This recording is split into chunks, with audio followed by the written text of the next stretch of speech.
नमस्कार. मी आणि राजाराम भोईर, माजी सरपंच, ग्रुप ग्रामपंचायत वाकलं.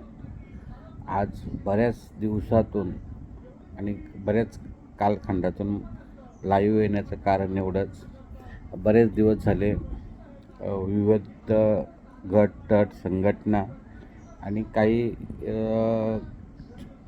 छोटे मोठे कार्यकर्ते आपल्या 14 गावातील एका चॅनलच्या माध्यमातून सतत बातम्या पसरवत असतात.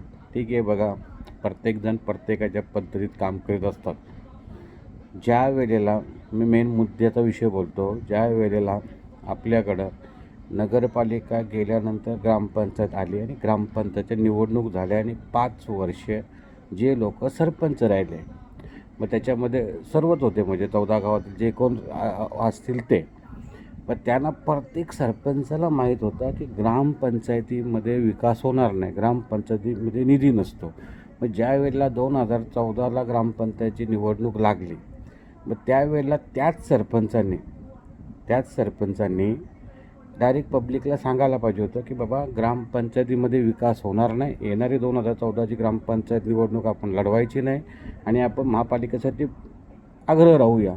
म्हणजे काय झालं असतं की 2014मध्ये ग्रामपंचायत निवडणूक लढली, त्याच्यामध्ये आमच्यासारखा माणूस कुठंतरी एका ग्रामपंचायत निवडणूक म्हणजे तिथं गावकीचे म्हणजे मतभेद थोडेफार होतात राजकारणामध्ये, त्याला सामोरे जावं लागतं. आणि नंतर काय झालं, ग्रामपंचायत लढल्यानंतर जे पहिला सरपंच होते ते सरपंच पडले, सगळे सरपंच नवीन झाले. त्याच्यात काही लोकांनी ठीक आहे इलेक्शन हारले, त्यांना काय त्याच्यामध्ये काय कमीपणा असं वाटला नाही, हारजीत होत असतं. पण आत्ताचे संघर्ष समितीचे अध्यक्ष लक्ष्मण पाटील माझे चांगले मित्र आहेत, माझे मोठे भावाप्रमाणे त्यांना मी मानतो आणि आहेत, बऱ्यापैकी काम करतात, बिचारे चांगले आहेत. मग त्यांनी लगेच 14 गावची संघर्ष समिती बनवली, त्यांनीच अध्यक्षपद घेतला आणि आमच्यासारख्या सरपंचांचे राजीनामे घेतले. कशासाठी? का आपल्याला महापालिका पाहिजे. मग ठीक आहे, माझा आता थेट प्रश्न आहे त्यांना, माझा वैयक्तिक प्रश्न, उद्या सकाळ महापालिका आपल्या 14 गावामध्ये आली आणि जर हे लोक नगरसेवक झाले, उदाहरणार्थ होणार नाही, पण जर लक्ष्मण पाटील जर नगरसेवक झाला आणि जर एखादा व्यक्ती पुन्हा अशीच लक्ष्मण पाटलासारखी 14 गावातील थोडीफार लोकांना एकत्र गोळा करील, बाबा आपल्याला महापालिका नको, आपल्याला टॅक्स भरवणार नाही, आम्हाला पुन्हा ग्रामपंचायत पाहिजे, मग त्यावेळेला हेच लक्ष्मण पाटील यांच्या नगरसेवक पदाला राजीनामा देतील का? जसे आम्ही 5 सरपंचांनी दिले. पण नगरपालिका आणण्यामध्ये संघर्ष समिती, आजी माजी आमदार मंत्री सगळ्यांचा जेवढा हातभार आहे, तेवढाच मेन जो हातभार आहे ना, तो आमच्यासारख्या माजी सरपंचांचा आहे.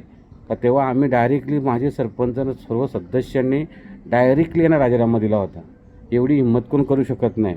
मी तुम्हाला एक आठवण करून देतो 14 गावच्या जनतेला, आताच्या आजी माजी आमदारांना, की ज्या वेळेला नगरपालिका नको ग्रामपंचायत पाहिजे तेव्हा आपण उठाव करणारी हेच लोक होती. त्यावेळेला माझे काका अनंतशेठ भोईर हे नगरसेवक होते, पण त्यांनी 8 महिन्याचा नगरसेवक कालखंड असताना स्वतःच्या नगरसेवक पदाचा डायरेक्टली राजीनामा दिला 14 गावासाठी. त्याच्याच पावलात ठेवून आम्ही राजकारणामध्ये आलो आहे आणि आम्ही पण राजीनामा दिला. पण या सगळा इतिहास सांगण्याच्या पाठीमागं कारण एवढंच का नेते मंडळी एकमेकाच्या फायद्यासाठी स्वार्थासाठी कार्य करत असतो आपण. जनतेचा कोणी विचार केला का? जनतेला कोणाची काहीच पडली नाही. मग जनतेचा विचार करा. आज समजा मी का लक्ष्मण पाटलांना का वाईट बोलत नाही आणि जे कोण असतील त्यांना वाईट बोलत नाही. रमेश दादा उत्तर दिवशी जिल्हा परिषद सदस्य होते, भरतबीड पंचायत समिती सदस्य होता, किरण डोंबरेचा तो गट वेगळा होता, तरी आम्ही वाकलन त्याच्यामध्ये होतो, तर त्याचा महापालिकेचा संबंध येत नव्हता. मग ज्या वेळेला नगरपालिकेचा उठाव झाला तेव्हा मिटिंग व्हायच्या, तेव्हा जिल्हा परिषद सदस्य कार्यक्रमाला कमी यायचे. का? ते हे लोक राजीनामा मागतील म्हणून. म्हणजे आमचे राजीनामे तुम्ही सहज घेतले, तर तुम्हाला द्यायला नको. या सगळ्या गोष्टीचा गांभीर्याने विचार करा आणि विचार करावा. महापालिका येत असेल तरी चांगलंच आहे, नसेल येत त्याच्यामध्ये तर आम्ही काय बोलू शकत नाही. समजा विकासाच्या बाबतीत आम्ही छोटे कार्यकर्ते आहोत, पण मला जे वाटलं, मला जे योग्य वाटलं ते आज मी तुमच्यासमोर प्रकट केला. कारण मी एक अशी व्यक्ती आहे, मी रोखठोक बोलणार माणूस आहे आणि मग मी काय आहे ते सत्य मानतो. मग समोरच्या माणसाला राग येतो आणि काही लोक काय करतात, सकाळी काय बोलले तर संध्याकाळी विसरतात आणि फक्त राजकारण अरे कसला राजकारण.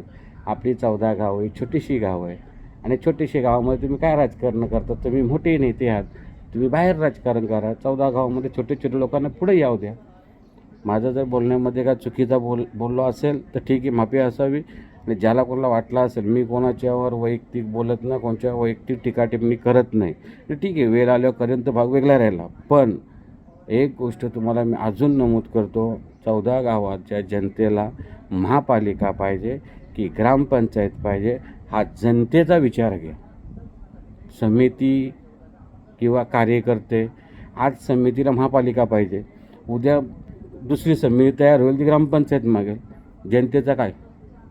म्हणून जनतेचा विचार करा, एवढंच तुम्हाला सांगतो. धन्यवाद.